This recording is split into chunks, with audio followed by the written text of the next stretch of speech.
Good morning, honorable members, ladies and gentlemen who are here from the particular ministry. This sitting is resumed. This honorable house, when the suspension was taken on Friday last, this honorable house was in standing finance committee, considering Head 91, Ministry of Youth, Sports, and Community Empowerment. And to that, it shall now revert.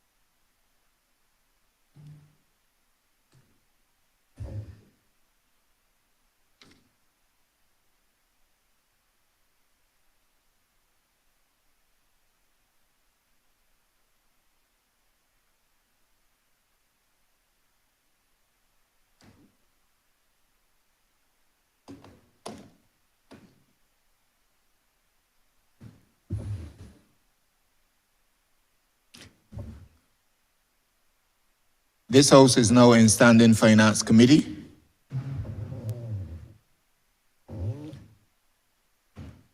Good morning, Chair. Good morning. Permission for my team to join me in the well. Permission granted.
You got names here before you. No. No.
Good morning, everyone. Just before we proceed, just let me remind for those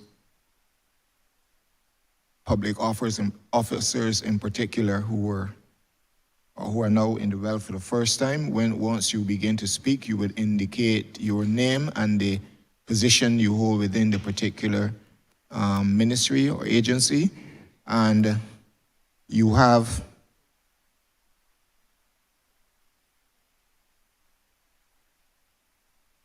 You have 3 minutes to respond to any question which may be directed to you through the minister.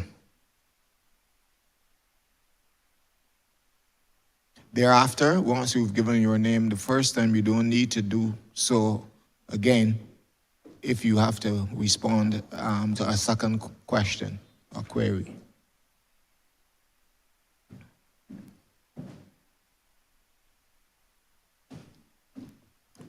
Honorable Member for St. Michael South Central.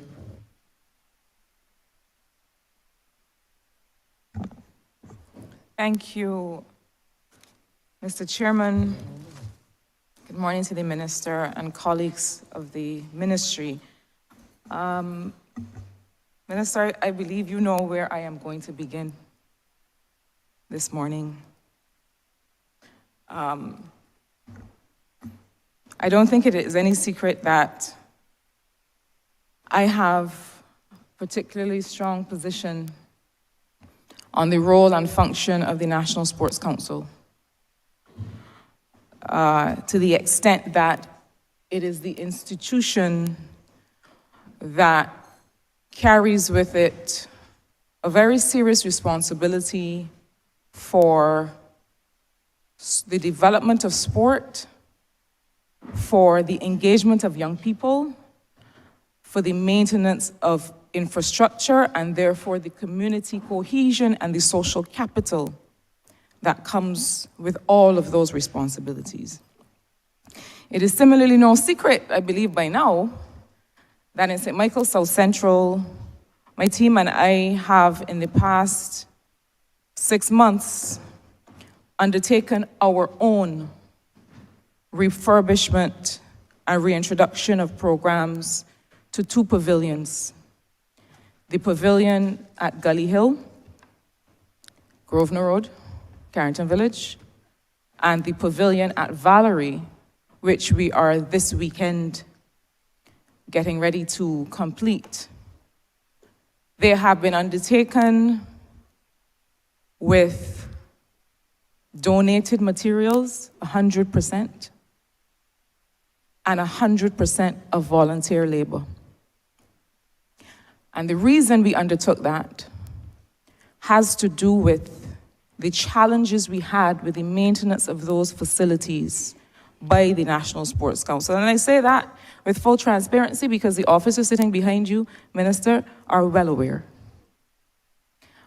You yourself, Minister, came with me in August of 2023 to examine the conditions of those centers. And in the months that elapsed since, between then and November of 2023, when we were forced to begin our own refurbishment, we got no traction. Minister, my question is as follows. Of the 19.4 million in the estimates as for the National Sports Council in your estimates this year, what part of that and with what execution plan is dedicated to the regular surveillance, because that's where you have to start, surveillance, maintenance, refurbishment of pavilions in Barbados? I know that we are very excited about mini stadia, but let me start where the beginning is. What part of that relates to the regular maintenance of those centers? What is the maintenance plan? What are the human resources, tradespeople, carpenters, masons, all the resources that you need that are available to the Sports Council with what regularity? What is the scope then for engaging artisans from the communities where these pavilions exist? That is what I'm asking, and I know, Minister, that you tend to use the word Center Management Committee quite easily. That's coming in my follow-up question. That's not what I'm asking you about now. I'm asking you specifically about the plan and the resources, the approach to execution of those pavilions in this coming financial year that you have this $19.4 million allocated to the Sports Council. Thank you for the question, Minister. The truth is that we inherited a plant meaning all of our community centers, and in this case, the pavilions, that were in a state of disrepair.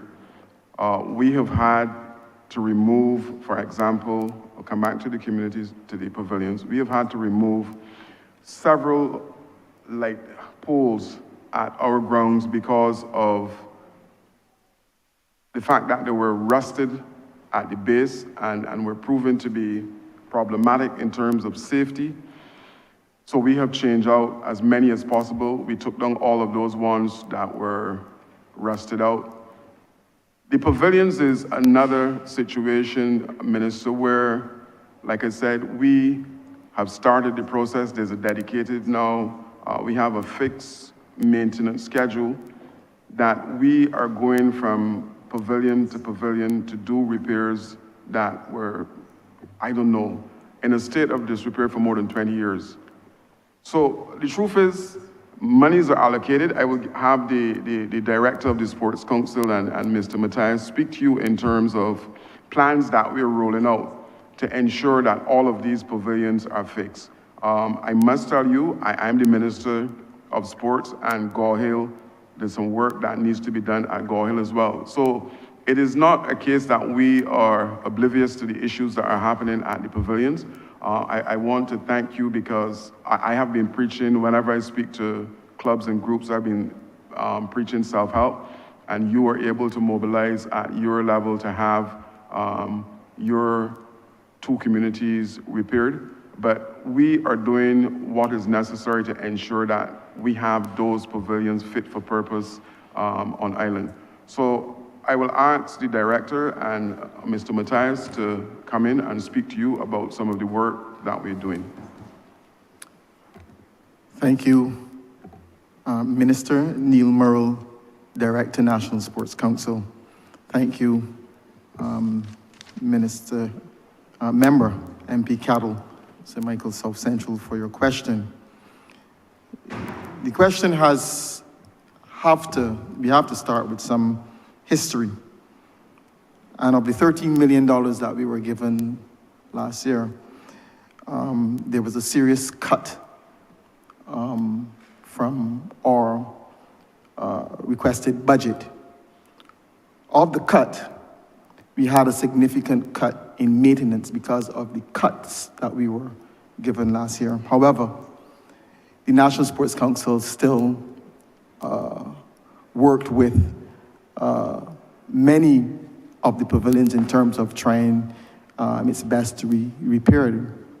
We also worked, of course, with some of our partners, sponsored partners, and I'm happy to hear that Minister Cattle would have worked with some of her partners to ensure that the pavilion, the two pavilions she outlined, was fit for purpose.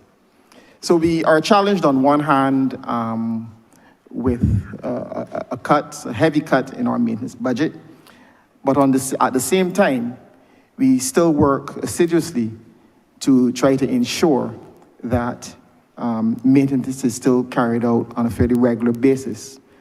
What we have done over the last 2 months or so, 2 to 3 months or so, we have gone around to all of the 70 pavilions. We have looked at totality, the maintenance issues. We've put them in a database, and we will then prioritize the work in terms of the maintenance of the pavilion, and also work with some of our partners to ensure that the maintenance is carried out. In terms of the human resources at the council, again, have been stymied very much with the cuts in the budget. We have had to use contract workers for a period of time to ensure that work is carried out. So our human resources is not, certainly not as much as they were in the past. And also in terms of the scope for using the artisans within the community, we see a lot of utility in doing that because it would ensure that persons in the community are given jobs in terms of the upkeep of the pavilion. So in summary though, we are working, we continue to work assiduously to ensure that maintenance is a priority. And we thank Minister Cattle for raising the question. Thank you.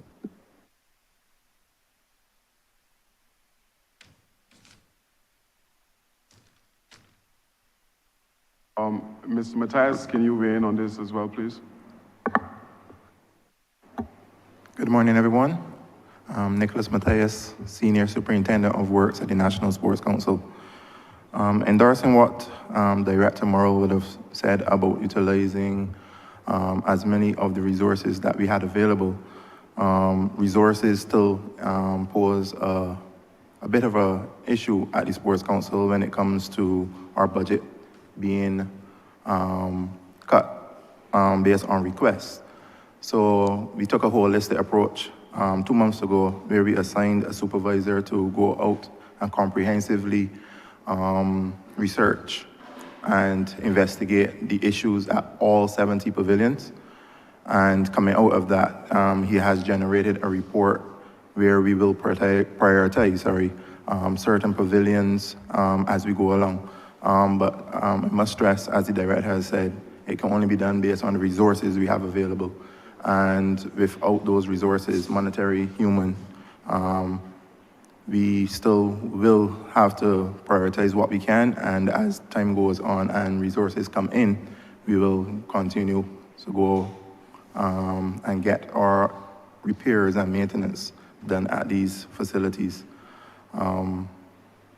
Outside of that, we still are dedicated to trying to keep the pavilions open to the public and actively so. And we will dedicate ourselves in this financial year to doing that as well. Just by way of follow-up, if I may, I've had a look at your estimates for the current financial year ending the end of March, and I do not see any particular reduction to the maintenance, but we won't quibble over that matter at the moment.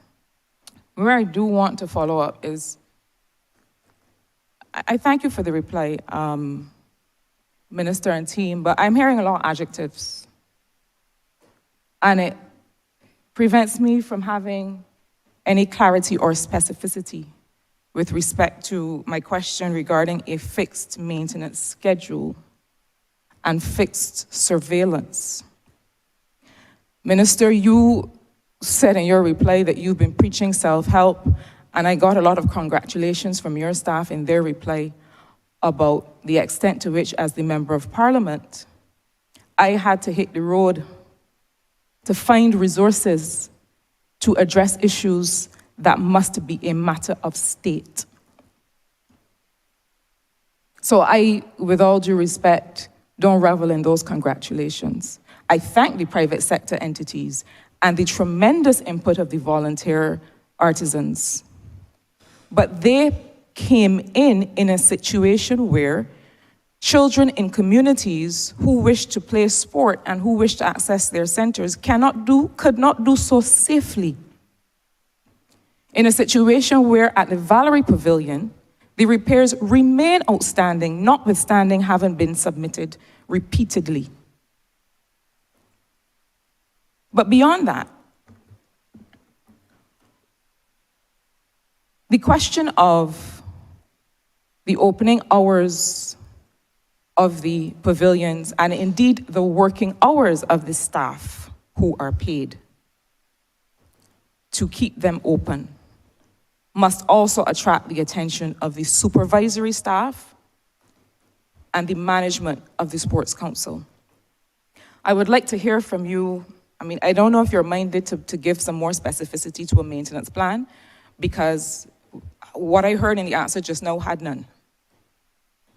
But I would like to hear from you now about the extent to which we can expect to see posted on each pavilion what the opening hours should be, because that would go a long way to help people understand what they can expect and how they can expect to be served. Certainly, we intend, and when I say we, I mean the groups and communities that frankly had no choice but to mobilize in order to get their pavilions in working order. We are considering the idea of having a charter for the operation of our pavilions. I would like to suggest that the Sports Council may wish to do the same, to have a basic standard of service and agree a basic standard of service that our communities deserve.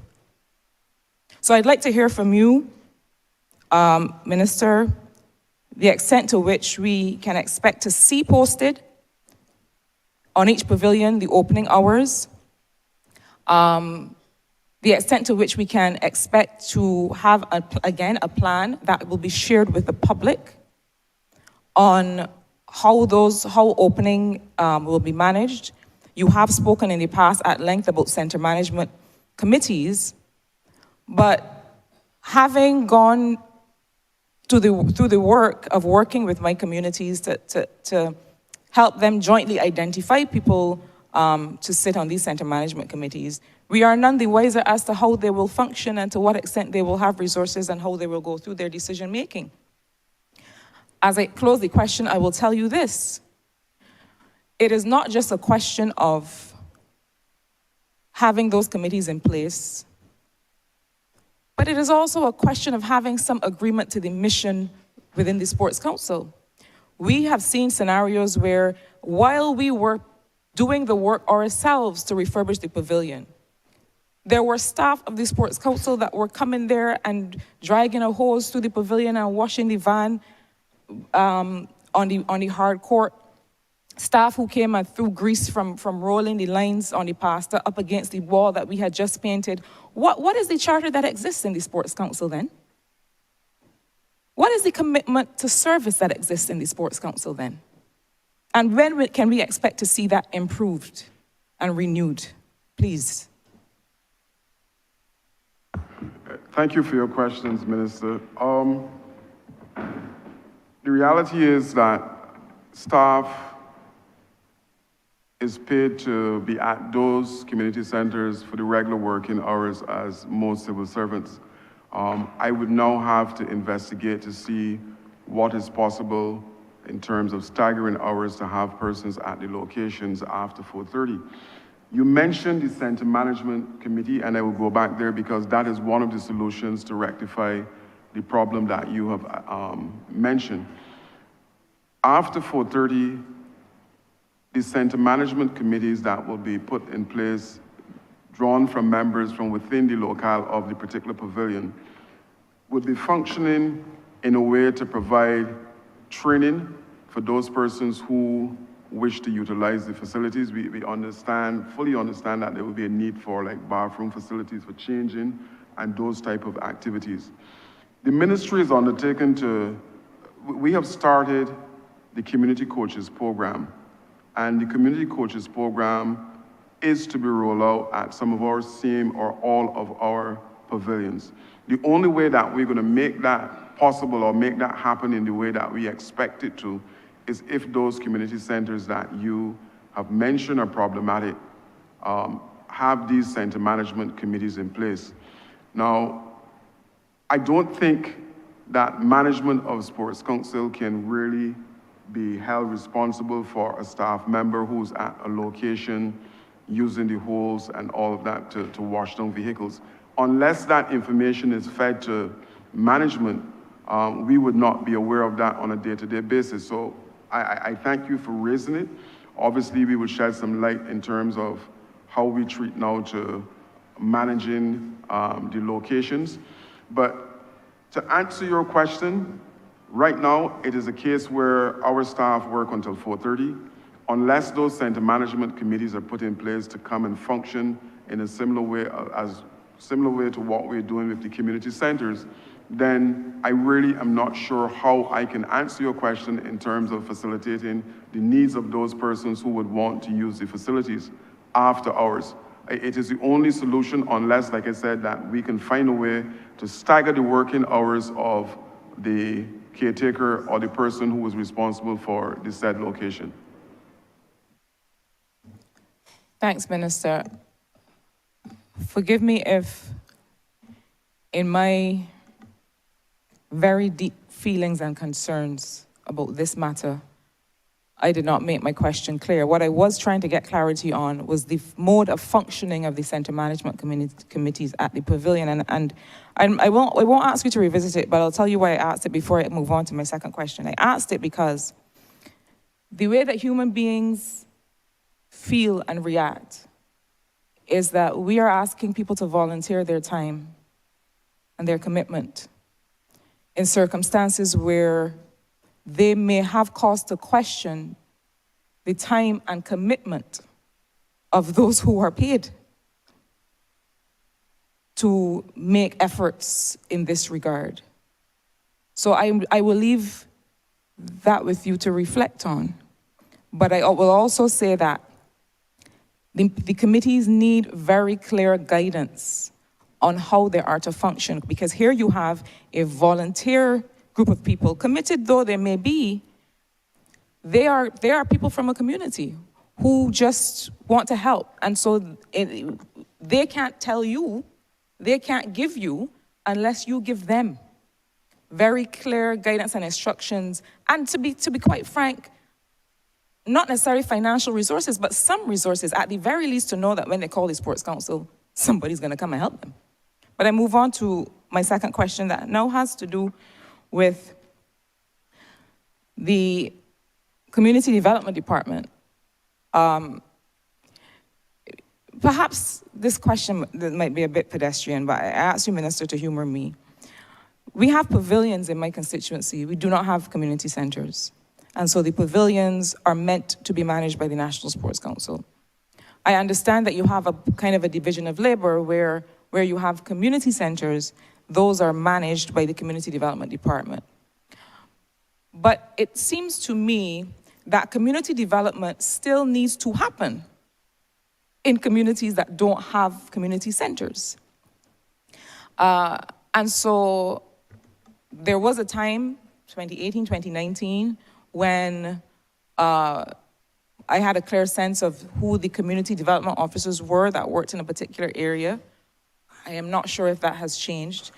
I am also not sure of the community development program for the communities that I have the privilege to represent. So I would just like an explanation, please, about how does the community development department make itself felt and go about the business of investing in community development in cases where they do not have community centers in those locations? All right, thank you, Minister. First, let me just go back because you mentioned volunteer. I coach 3 basketball teams in St. John, including a female team at the point in time. None of the coaches that coach on island, as far as I know, are paid to coach the teams that they're charged with. So volunteering at community level is nothing new. It has been there from time immemorial, and I think it will continue. So in relation to having persons work with the center management committees, yes, the Sports Council will provide a detailed document in terms of the terms, the TOR for those particular center management committees, where the Ministry of Sports, so in terms of resources, if there's a need to have balls or cones or whatever, that is something that can be facilitated through the ministry. But you asked about community development. In my area, my community center is currently under repairs. And we meaning community development, had to stage a training program at the Gore Hill Pavilion. As you know, Minister, every single ministry, we're pouring from the same governmental cup. So to construct community centers at every location is not something that can happen all at once. But community development are actively engaged in running programs at different locations to benefit those persons who we deem to be the target population. Community development focus a little more over the age of 18 than the mainstream ministry. But I will allow Ms. Keat to come in and share with you some of the programs that are happening through the community development. And in some cases, if there are no community centers, we are prepared to use buildings that are available, i.e. school, churches that are close to the area. Ms. Keat?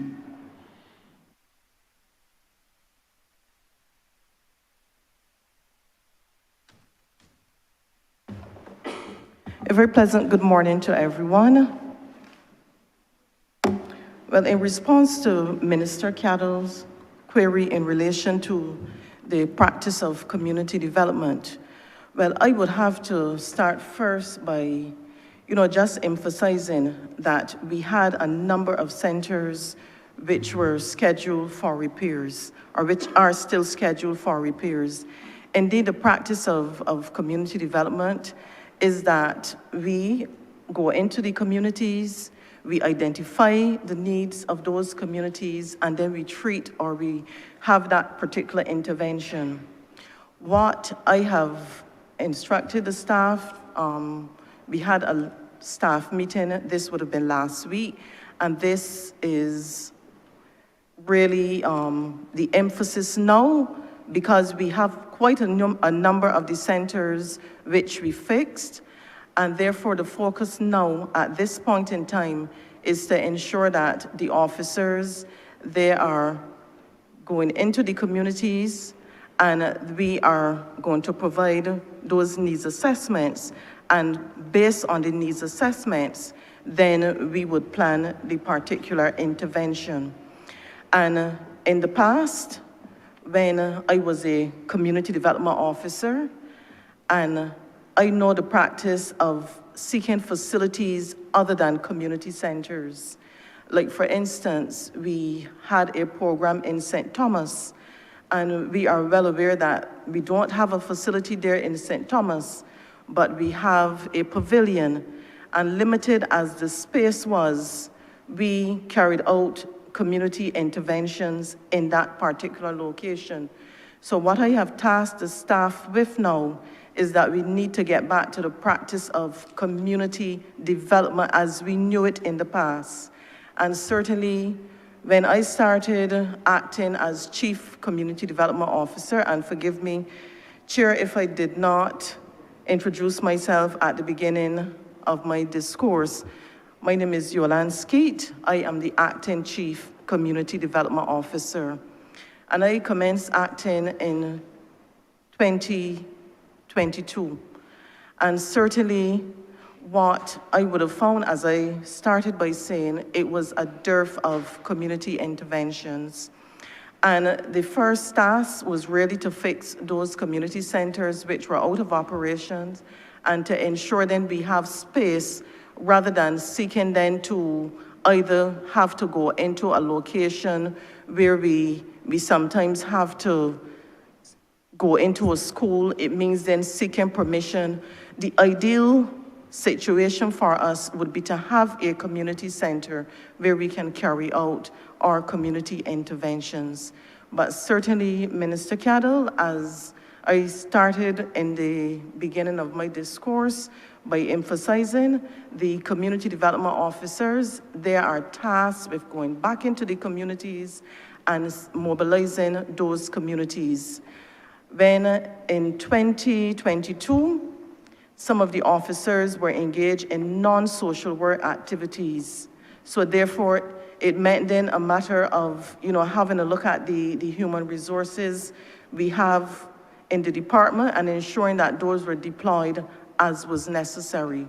So my commitment is to ensure that coming out of With the commencement of the new financial year, all of the officers, including myself as the Chief Community Development Officer, because I believe you should lead from the front, we are going into those communities where we had a dearth of activities for quite a number of years. And certainly, we are going to ensure that we have gone back to the practice of community development. Thank you, Minister, and Chief. At least you'll be happy to know that you'll have 2 brand new pavilions, newly refurbished pavilions, one at Gully Hill and one at Valerie, to use for your activities. But we look forward to that engagement to have community events that help build social capital in communities, going again, in particular in areas in St. Michael where we have high populations, dense populations, people in need of recreation and other kinds of activities. My final question has to do with the role of the ministry in understanding its impact, which I know, Minister, can be difficult in the work that the ministry is engaged in. Certainly when a ministry executes a range of programs investing in young people, as you have outlined when you addressed us on Friday, attribution is difficult. In development, when we talk about attribution, we mean, can we honestly say that a particular change was caused because of the programs that we've run or the intervention that we've made? But, Minister, you have to be able to do that to some degree. You have to be able to satisfy us that the investments that are being made in young people, whether it's Youth Entrepreneurship Scheme, or the Building Blocks Legacy Program, or the program that your liaison, Mrs. Stevens, is doing with the young people to start businesses, whether they are having the impact, but particularly the impact on youth unemployment that we want to see. So my question is this: you have a sports policy, you have an emerging youth policy, emerging if not complete youth policy. You have a range of programs. You mentioned a tracer study, but I wanted to hear a bit from you on how are you sure, or how do you know, or how do you consider the impact that these various interventions are having on young people's access to income and some of the other things that you're targeting through your programs? What does success look like, and how do you know whether you're having this impact? Thank you, Minister. Let me speak particularly right now about Project Dawn, and you ask about the impact. Project Dawn would have seen, since June last year, I believe that is when it was reconstituted, about 17 businesses started from those individuals who lie on the blocks across this country. So we use that as a gauge in terms of the impact of Project Dawn. The opening statements from the leader of the opposition spoke about fetting. And I did my research, and yes, in a sense, the ministry engaged in fetting, and I will speak to it now. A number of our young people are fetting at the Samuel Jackman Prescott Polytechnic. They're fetting at the Barbados Community College. They're fetting at Vocational Training Board. And all of the DJs are tutors at those particular locations. But you spoke and you asked particularly about work. We have just expanded, Minister, the role of YES in terms of providing satellite locations for those persons who want to be self-employed. In my initial opening on Friday, I would have indicated they would have touched, for this financial year, 400 individuals who would have sourced training under the Youth Entrepreneurship Scheme. We have made attempts to ensure that all of our vocational programs now are certified for two reasons. One, if persons are interested in the same self-employment, or if they're looking for entry-level qualifications to different areas of work, then now that is now par for the course in relation to our programs. In addition to that, we have youth officers who provide tracking service to ensure that those persons who come out of the program are using the skill sets that they would have acquired as a result of being engaged. So my simple answer to you is yes.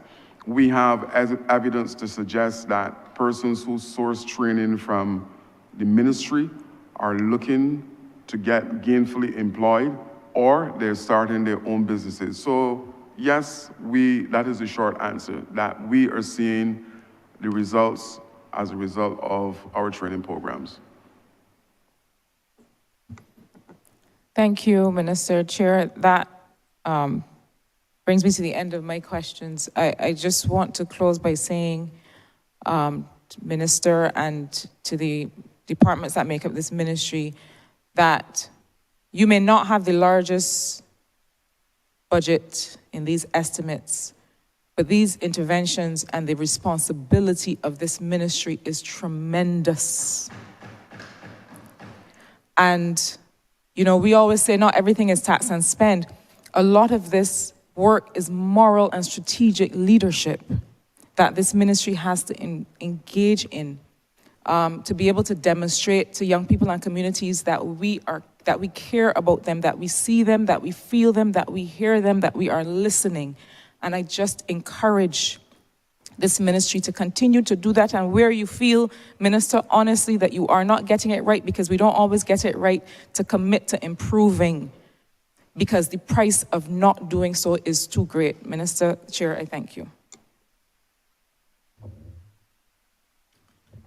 Thank you, Honorable Member. Honorable Member for St. Andrew. Thank you, Chair.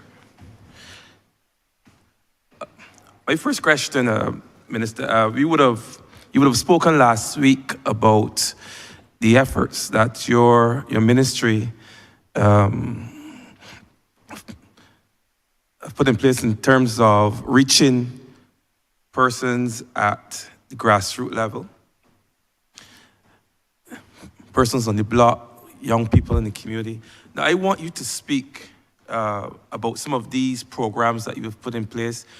And in your answer, I want you to look specifically at road tennis in this country and the efforts that your ministry has made to revitalize and to elevate the profile of road tennis.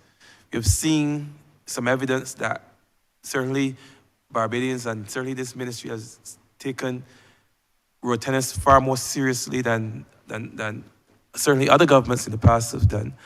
But I just want you to speak to where we are in terms of engaging with persons in the community and any types of collaborations with schools or other community groups to ensure that, yes, sports is promoted right across the community, but also that road tennis, or indigenous sport, is also promoted and given the type of respect that we think that is due after so many years. Thank you for the question, Honorable Member. You mentioned persons at community level, and you more than most would be aware that Project Dawn was launched in your community, where the ministry provided 25 acres, I believe, of land at Belle Plaine for those persons in your constituency who were interested in farming. You mentioned road tennis, and I thank you for the question, because there's this belief that government is trying to hog road tennis, but we are tasked with developing road tennis because it is our indigenous sport. Now, to date, we have painted on request, and in some cases, because of the visuals that people were playing, more than 380 road tennis courts across this island. And we have had requests from several schools, and we were able to facilitate those requests from the head teachers to have road tennis at the location. Last year, we had the National Invitation Road Tennis. And I mentioned in a different location, and I'll mention here now, it is the first sport in Barbados that would have been carried by 23, I believe, different countries. Our finals at the gymnasium. For the first time on island, I believe outside of cricket, line technology was used in that finals at the gymnasium. Only on Saturday, and you spoke about what is happening at the community level. Only on Saturday, I launched the National Sports Council / European Union Road Tennis Academy at Blemim. 26 on the 16 young individuals, males and females, participated in that launch. On a regular basis, they're engaged in coaching, having a coach carry them through the rudiments of road tennis at the location at Blenheim. And one of the things that I've asked for is that we do not just engage in road tennis, but all of the different life skills are brought to bear in the program to ensure that we have a holistic development of our youngsters who are involved in road tennis. We have a situation where several countries, including some from Africa, would have indicated an interest in road tennis, and we have started the process of doing a coaching program for those persons who now we will have to export as coaches. So it provides an opportunity for employment to those individuals who will be going overseas to engage in coaching road tennis. But I will ask Mr. Rowe to give you some additional information in terms of what we're doing to make sure that road tennis reach the pinnacle in terms of maybe at some point in time having a look-in at Olympics. Mr. Rowe? Thank you, Minister, and member for San Andrew. Now, one of the things that has been of burning concern has been the control of road tennis, and road tennis being a sporting discipline. While there is regulation of road tennis, there is no control of road tennis, so to speak. If we are putting road tennis out there, then it should be regulated. And in that regard, we have started the process, and we are fairly far advanced with respect to setting up an international road tennis federation, which would be the international governing body. And in that regard, we had some initial discussions, through the Barbados Olympic Association with the International Olympic Committee. And they have outlined a pathway that we must travel. Fairly stringent, I must say. It entails becoming affiliated with the Alliance of Independent Recognized Members of Sports, which is an umbrella body that looks after those international governing bodies that are seeking affiliation with recognition with the International Olympic Committee. And thereafter, we're supposed to seek affiliation with the Association of International Olympic Committee Recognized International Sports Federations, MOFO. And that's an entity that looks after the international governing bodies that are not yet on the Olympic agenda, and there are well over 40 of them, like squash and chess and netball and the like, that have been knocking on the doors of the IOC for quite some time. Now, in seeking to get our ducks in a row, we have looked at the areas of we drafted the Constitution as well as the bylaws. We've looked at the areas that we need to protect with respect to copyrights, as in the rules that speaks to all the specifications of the implements, because we are aware that there is a concern about losing road tennis. We've looked at the trademarks, right, and things of that nature. The general thinking is within the ministry is that if we can establish the International Road Tennis Federation, then it says to not only Barbados and our communities, but the world, that we're serious about road tennis and we're serious about taking road tennis out there. And as the minister would have mentioned, there are quite a few countries that have already come on board that are looking to us for guidance. And they're eagerly awaiting the establishment of that International Road Tennis Federation. Thank you.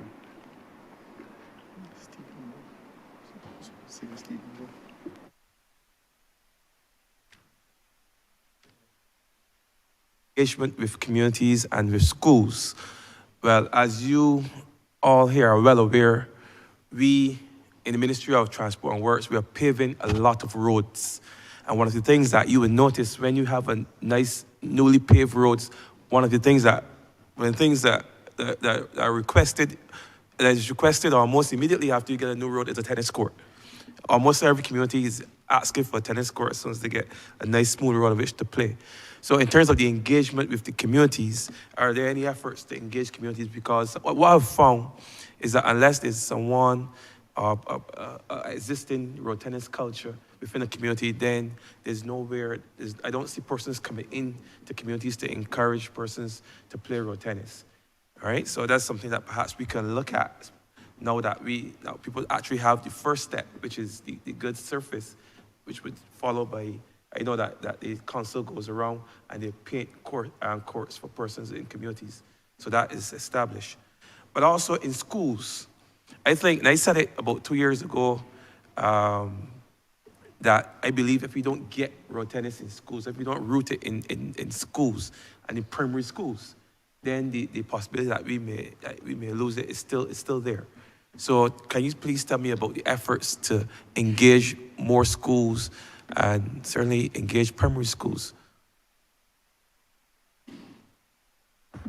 Thank you for the question, Honorable Member.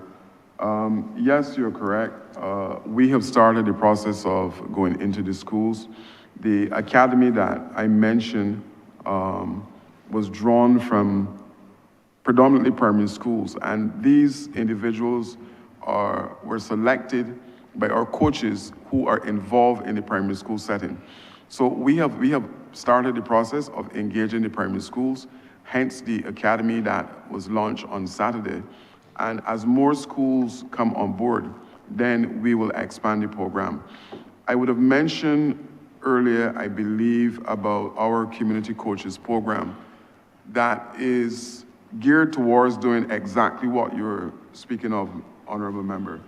So we're looking at individuals from within the community who express a particular interest in a discipline, and we're providing the basic training for them at level 1 to go back to the communities to coach.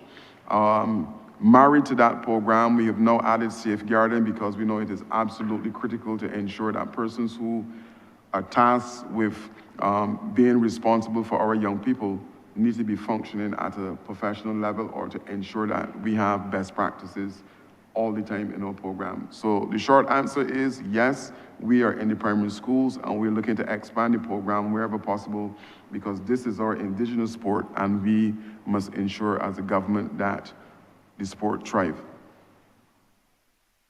Okay, thank you. And I don't see why you can't partner with MTW and get a list of all the new roads that we've done in communities and see if you can just go in and put the court, engage those communities with those new roads. We'll be happy to, sir. Yeah, believe me, I'm sure that persons would appreciate that.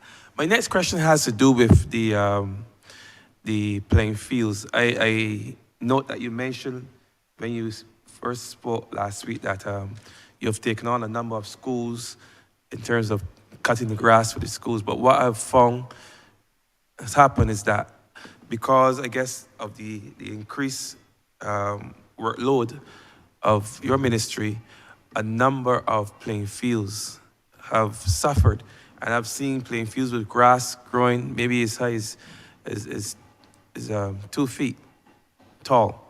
So I'm asking if there's any provisions in the estimates, given that you have taken on so much more responsibility for providing those playing fields, those communities with resources to cut the grass. I know a lot of persons have taken up jobs cutting grass as young entrepreneurs, but I find that for these large playing fields, you need those drive mowers. And in many cases, teams and community groups have to go around and source those drive mowers on their own, sometimes at a very high cost to themselves and sometimes at a cost to the MP. So I'm just wondering if there's any resources for this increased workload that you've gotten now, that you've taken on these schools, you're gonna get increased resources so even that any playing field, any football club or any cricket club won't suffer as a result of their field not being cut. All right, thank you for the question. Yes, you're correct that we have added responsibilities. We have now been facilitating cutting those fields at some of the primary schools on the island. And yes, we are looking to expand the resources in terms of tractors and different pieces of equipment to assist us. What the National Sports Council did, and y'all remember before you asked about employment, one of the things that the Sports Council did was to engage some of those youngsters on the blocks who acquired or started the landscaping business to come back and assist in terms of helping us to get those locations clean. But I will go to Mr. Matthias to give you a more detailed explanation or as to how we are proceeding in cleaning all of those playing fields that you were speaking of. Good morning again, everyone. So to continue from what the minister was saying,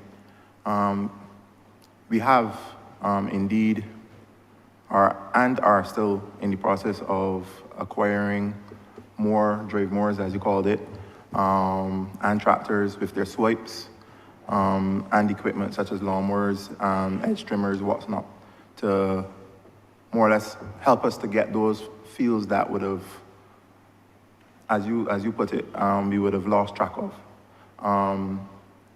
With the additional, the addition of the fields that we would have inherited from the schools, both primary and secondary, we work with the Ministry of Education, especially at the beginning of the school terms, to get those fields cut. And as you can imagine, even with the current resources that we have, there are going to be some of our fields that will take kind of a hit when it comes to that. And we have put in next year's financial budget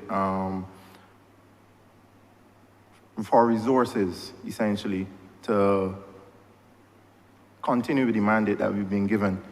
And what I would like to say is that as long as we get the support, because we've been getting the support from MTW, we've been getting the support from departments like NCC, also departments like sanitation, in terms of taking away a lot of the stuff that piles up on the so we've been partnering with other ministries to get some of the jobs done.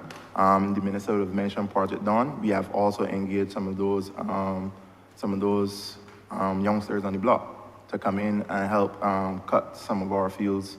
And it's also always a matter of what resources we have available, you know, because these guys still have to be paid, you know. So it's a work in progress, and we do know and we do recognize that it is something that we have to get right, and we are progressing very smoothly towards that. Thank you. Thank you. My final question. Let me just start by saying that. Honorable member, final question? I only asked two. Yeah, it's two, and this Not is according to my third. records. Sorry? Go ahead. Proceed. Yeah. No, it would be.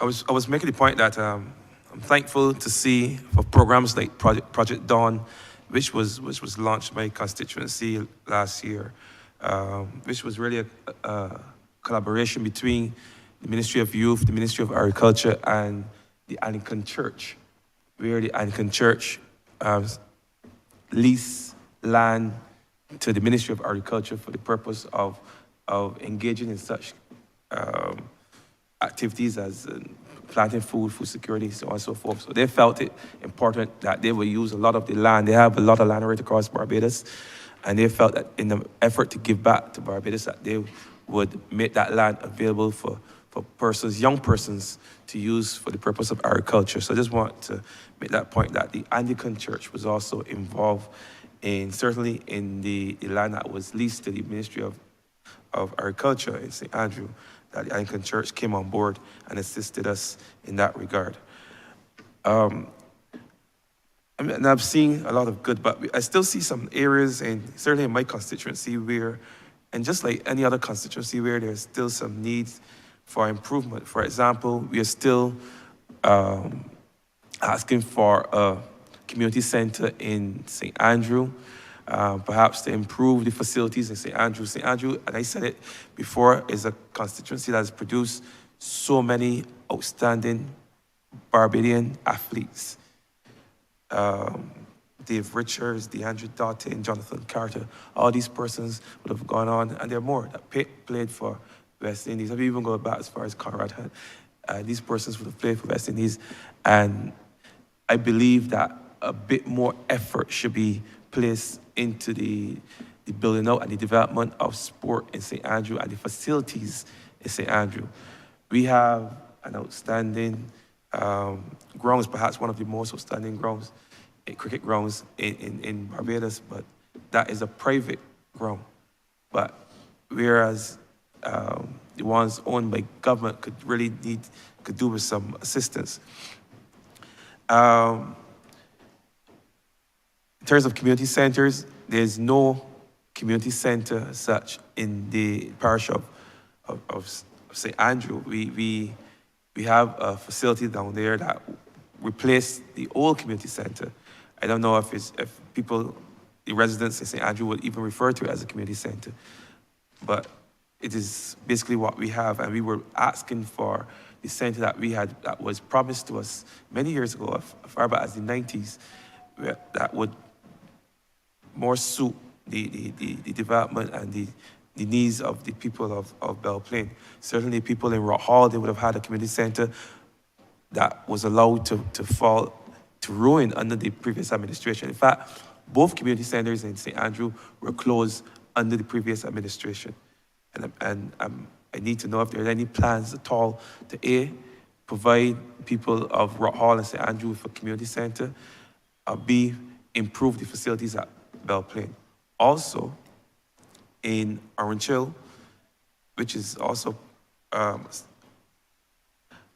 very important part of the St. Andrew constituency, though physically in St. James, there's a facility up there, basketball court. I'm told it's the most beautiful basketball court in all of Barbados. And I'm also told that there are plans in train to further develop the court, because they only use half the court on that occasion, and there's another half where there were some lawn tennis courts. But I'm told now that half of the court will also be developed. But one of the things I've spoken to officers from your ministry about this. Yes, we are thankful for the development, but at the same time, similar to what obtains for the honorable member for Christchurch West, we have a situation where there's Honorable member, you're taking a very long run-up. You were at the crease. You asked your last question, please, and you've exceeded your time. Thank you, Mr. Speaker. We have a facility, but there's no bathroom facilities. Children will still have to cross a highway to get to the pavilion where there are bathroom facilities. So my question in short is, as it relates to that particular facility, are there any plans in the estimate for the building out of a bathroom facility there at Orange Hill Higher Courts? Are there any plans for, I know there are plans for the lights, so I just want an update on that. The lights for the playing field where the lights were taken down last year with the promise that they'll be up within a few weeks to months. And if there are any plans for any development of the facilities in sporting facilities in St. Andrew proper. Thank you. Thank you for the questions. Honorable Member, St. Andrew is one of the locations that we have earmarked to trigger a number of sporting activities because I'm aware that sports in that particular location is almost flat. I will allow either Mr. Matthias or the director to speak about plans in terms of dealing with sporting facilities in your constituency. But I will also ask Mrs. Skeet to address some of the issues that you would have mentioned in relation to the community centers. And let me say to you that if community centers were previously in existence at the locations that you mentioned, every possibility is that those locations are state land, and we should be able at some point in time in the future, if not this financial year, to look at rebuilding those community centers because it is one of the ways that we provide structured activities for our youngsters within the community. And I'm sure that we will look to make sure that you are serviced in those areas where there are no community centers. So Sports Council and then CDD, please. Good morning again, everyone. In the parish of St. Andrew, I can come to Orange Hill second. But so far in the parish of St. Andrew, we have more or less undertaken to try to adopt the fields and make them ready for cricket, for football. So coming out of the blocks for what I term the internal lighting at Sports Council, where we're trying to get some of the fields back in play. Bell Plain was the first out of the blocks for the fields, where we put up lights. We did a minor regrade on them, and we put lights on the hard court. As part of the Stadia project that's going on, I noticed you mentioned isolation, and yes, it is a private ground, but in partnership with that cricket club at the private ground, where we have put up lights, we're going to put in, we're going to help them to continue to keep their facility in good shape. Conrad Hunt, we've also earmarked, we put lights there, we're going to continue to make sure Conrad Hunt is used. He's a stalwart coming out of your constituency, and so we'll continue to make sure that the ground that's named after him is kept in good shape and utilized as part of programs that we will earmark for the area. Moving on to Orange Hill, yes, you have one, if not the best looking basketball court on the island, coming out of a partnership with Western Union. And we do have plans to further upgrade the lawn tennis side of those courts, possibly, well, not possibly, in the next financial year. I also have, I got it just over the weekend, quotation to get the lights Orange Hill Higher Court, Orange Hill playing field replaced. And to answer your question about bathroom facilities and not have to cross the highway, which is a concern, as in the safety of the youngsters that will be utilizing the courts. We have looked into having a container type facility, which we will retrofit to have changing rooms, those bathroom facilities that you're talking about, and in general, an area for the youngsters to be comfortable in terms of their basic needs, not only for playing sports, but having team meetings and what's not. So yes, we have put it into our budget, and we have considered those options, not just for your constituency, but for others as well, but particularly yours based on the question that was asked. Oh, thank you very much. And thank you, Minister, and thank you, Mr. Chair.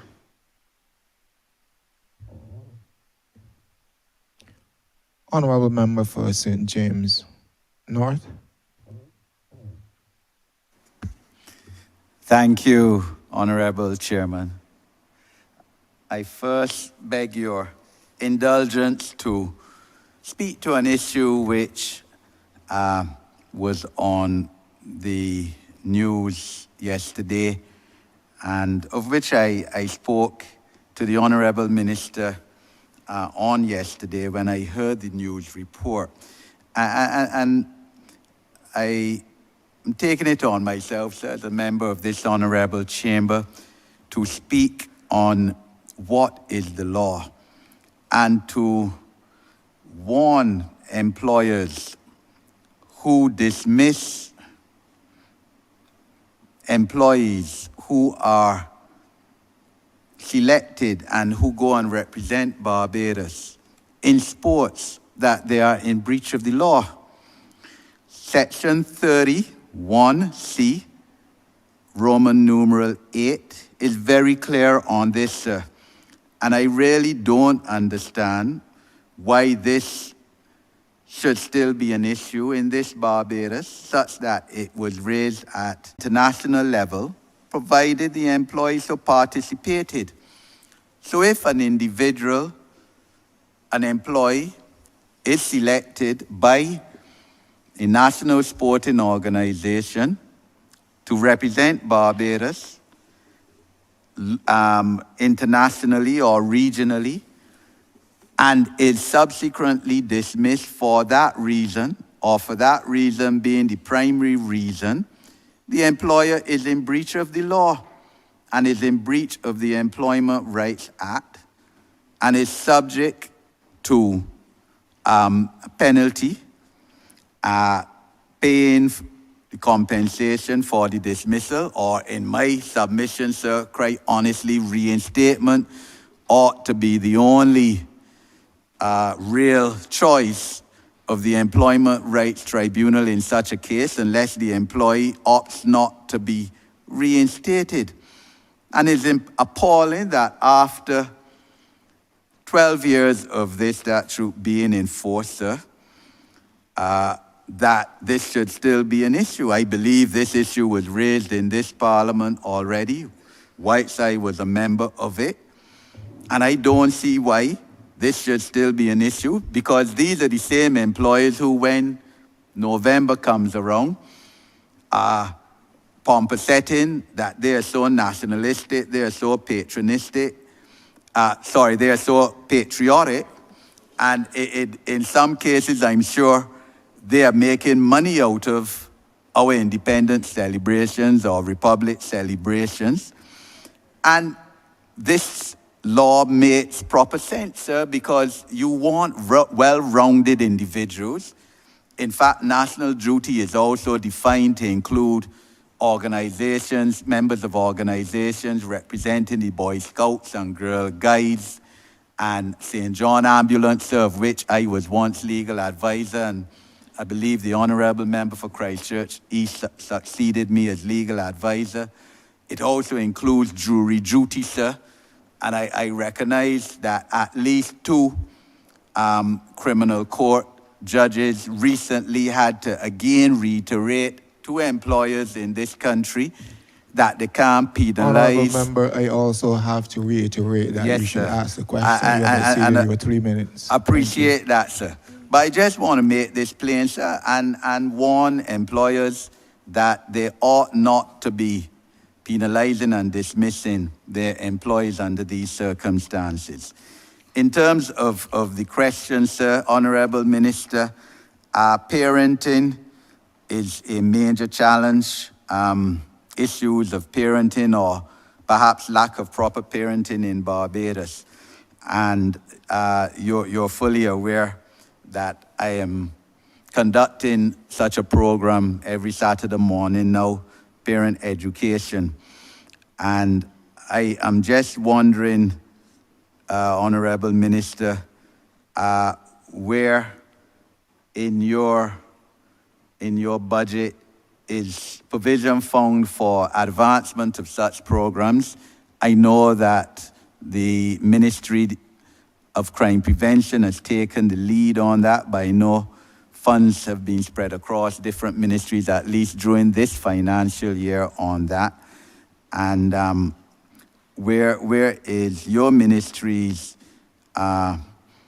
provision for that? How much money is provided? And combined with that, Honorable Chairman, is the issue of the Youth Advance Corps, where what I am seeing, and Honorable Minister, you can correct me if I'm wrong, that under Program 77, we have launched last year a mentorship program. We have the youth hotline, and I believe that a parenting program, in particular the mentorship program, I believe that a parenting program should be fused to this particular initiative to ensure that the mentees benefit in a significant way from that parenting program. There's a special projects committee at the ministry, and I've asked them to look at the possibility of rolling out a national parenting program. But embedded in the programming of the youth development program are parenting projects that will come. So I'm gonna ask the Principal Youth Development Officer, Mrs. Titus, to answer you in relation to some of the parenting programs that would have come from her section. And then Director Haynes will respond to you in relation to the BYAC. Thank you.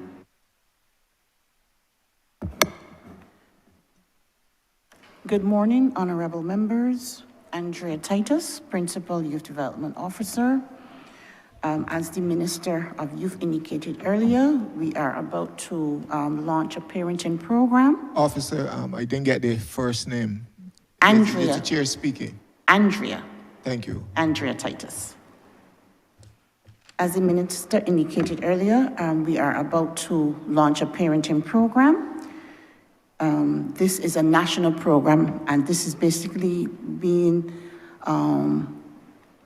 it would spiral from our mentorship program, where we want to provide that type of support for the parents who would have been involved with within our mentorship program.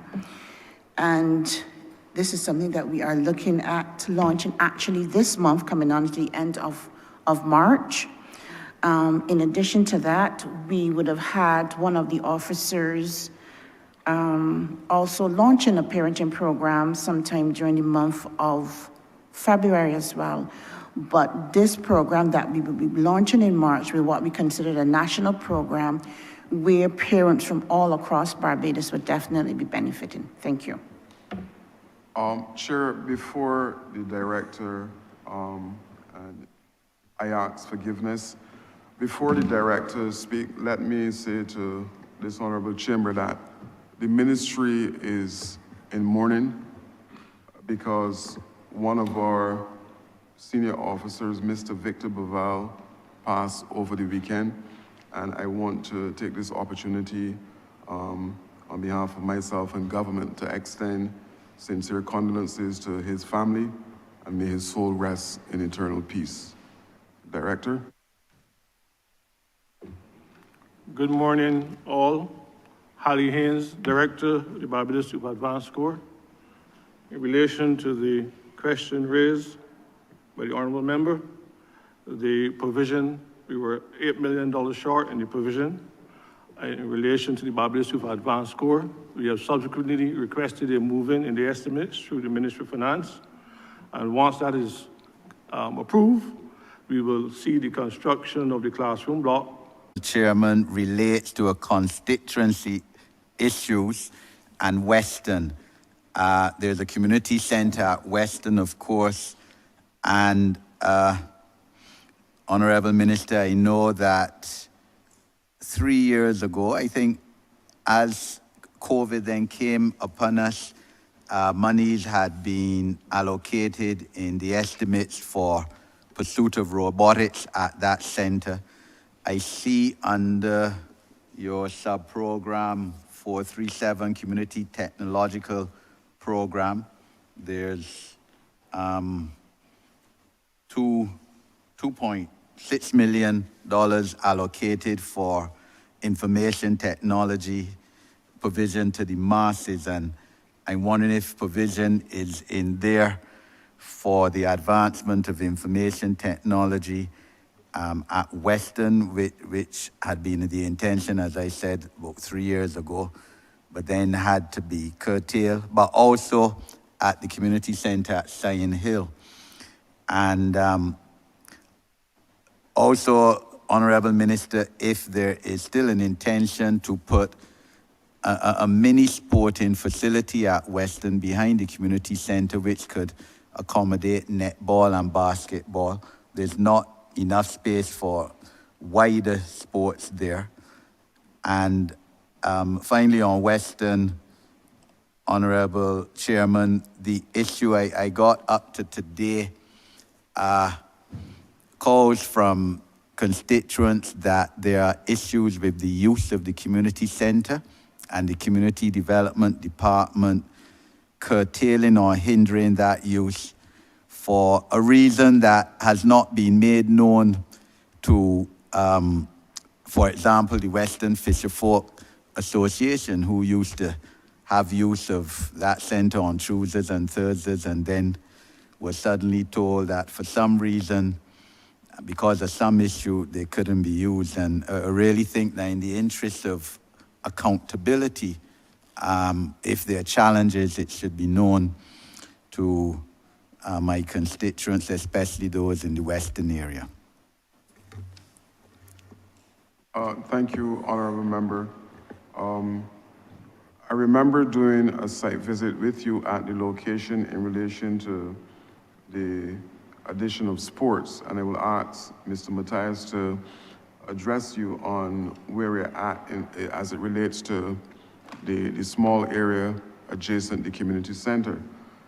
As it relates to the community technology program, we have put that on pause at this point in time. We have to do some reviewing of the program. So right now, it is not currently going. But I will ask after Mr. Matthias, Mrs. Skeet to come and speak to you in relation to what is the position in relation to the usage of the community center at Western. Mr. Matthias? Good morning again. I was on that site visit, that initial site visit, in regards to the basketball, netball court at the back of the facility. And we did proceed to get, to start that process. But in that process, there came an issue with the right-of-way when it comes to the boundaries that was raised on a secondary site visit. Two of the residents came out and inquired as to what our approach was. When we did our research through National Housing and Land and Surveys, there was a right-of-way in the initial area where we wanted to put the full court. So we had to rethink the idea and come up with a plan of action. We would have requested that the area be surveyed so we could see those boundary marks clearly, and that has not been done up until this point. But we have not forgotten, and we are still, we still have the best done in terms of making that basketball, netball facility a reality.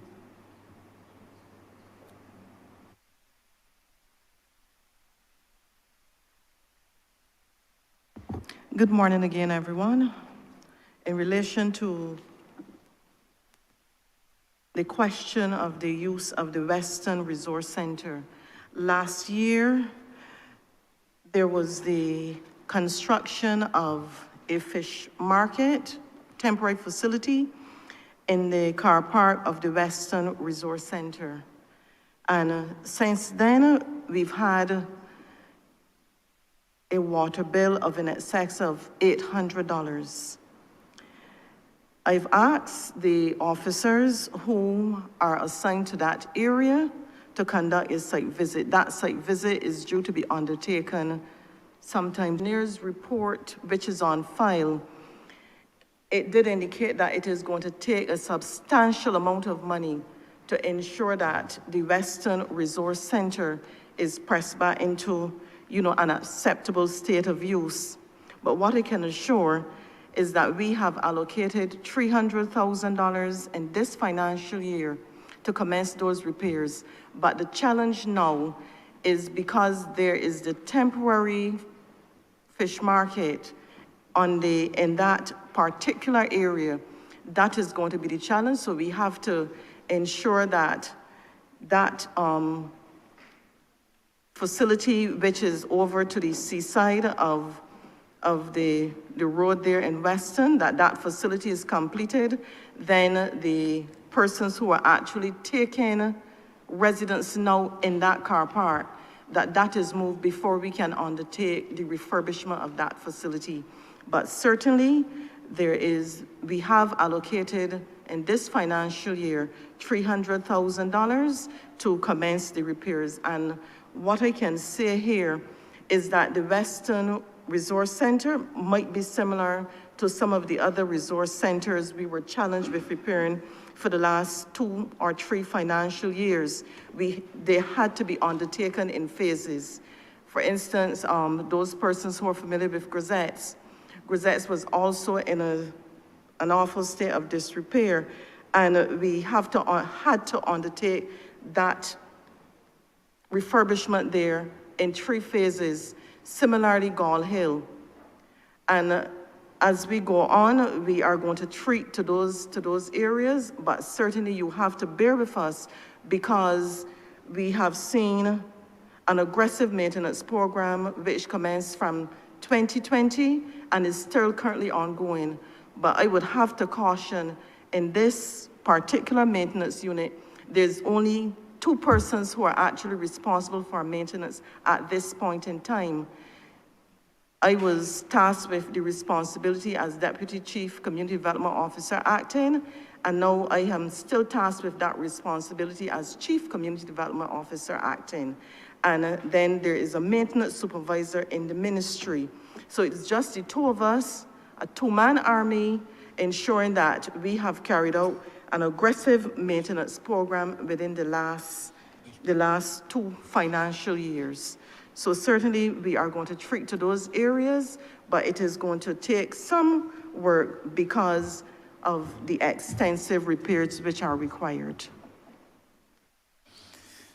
I thank the officers for those responses, but just wish to say, one, yes, I'm aware of the challenge at Western with the proposed very many sports facilities, but would urge the ministry that there are no recreational areas for sports in St. James North along the coast. Nothing between Maple Cricket Ground and Spikestown playing field. And I really urge the ministry to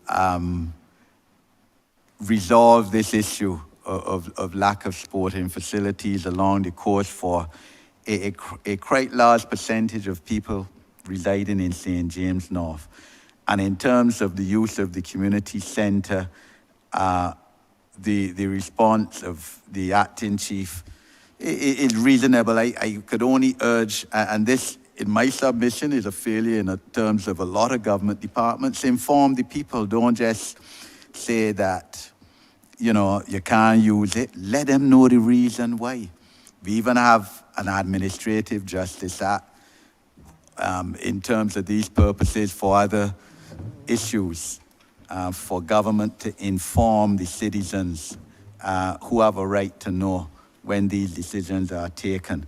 My final question, Honorable Chairman, relates to people with disabilities and the National Sports Policy, which I believe it is a green paper, Honorable Minister. You could correct me if I'm wrong.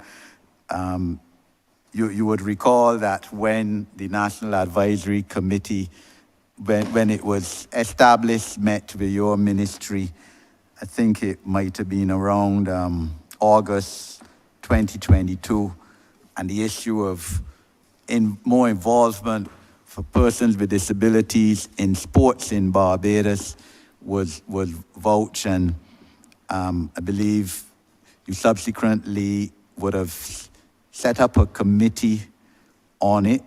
There, but every effort is being made within the ministry, not only in sports, but to embrace young persons with disability into all of our programs. And a clear indication of that would have been our move into 2 summer camps under our national camps program to facilitate those individuals. But I will ask Mr. Rowe to speak to you a little bit about what is contained in the, and you are correct, at this time, the green paper of the national sports policy.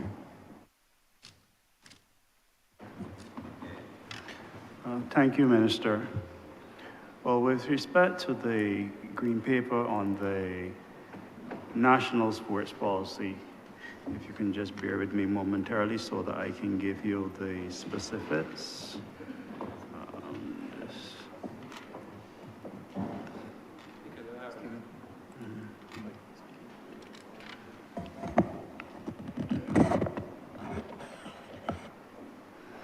Okay, Stephen Rowe, Sports Development Officer in the ministry.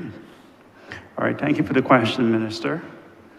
All right, with respect to the green paper on the national sports policy, what we've sought to do is ensure that the disabled, there are provisions at each juncture to have the disabled embraced in all areas of. All honorable members in favor, say aye. Honorable members against, say no. Methinks the ayes have it.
Madam Speaker, I beg to move that this.